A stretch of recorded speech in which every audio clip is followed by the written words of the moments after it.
పులుకూరు నాగేశ్వరరావు. ఓకేనండి.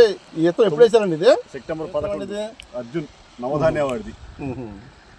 బాగుంది వెరైటీ. విత్తనం అయితే నెంబర్ 1 విత్తనం అండి. తాలుగాయలు లేవు.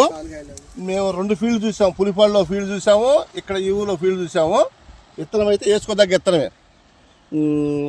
ఈ సంవత్సరం ఈ వంతున ఈ డల్లి మీద కూడా ఎంత మాత్రం కాసిందంటే మంచి విత్తనమేనండి. ఇది అవకాశం ఉంటే తలా 1 ఎకరా వేరే, 2 ఎకరాలు వేసాక 1 ఎకరా వేరే వేసుకోండి. ఏ దగ్గర విత్తనమే. తాలుగాయలు లేవు, వాతావరణానికి అనుకూలంగా ఉన్న విత్తనమే. ఈ సంవత్సరం వానలు ఎక్కువైనా కూడా ఒక కాపు నమ్మకం గట్టిగా ఒక కాపే పడుతుంది. 2 కాపులు పడితే 40 క్వింటాలు అవుతుంది. లేదా ఒక కాపు పడ్డా కానీ 20 నుంచి 10 క్వింటాలు గ్యారెంటీ. 2 ఫీల్డ్ ఇదే విత్తనం చూసారా? 2 ఫీల్డ్ ఇదే విత్తనం చూసామండి. కాపు చిక్కదనంగానే ఉంది, బ్రహ్మాండంగా ఉంది.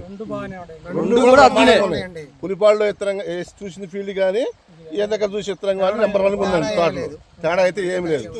4-5 ఎకరాలు వేసేవాళ్ళు 1 ఎకరం నమ్మకం వేసుకోవచ్చు. ఓకే, వేసుకోవచ్చు. బ్రహ్మాండంగా ఉంది విత్తనం కూడా. తాలుగాయ అన్నమాట లేదు.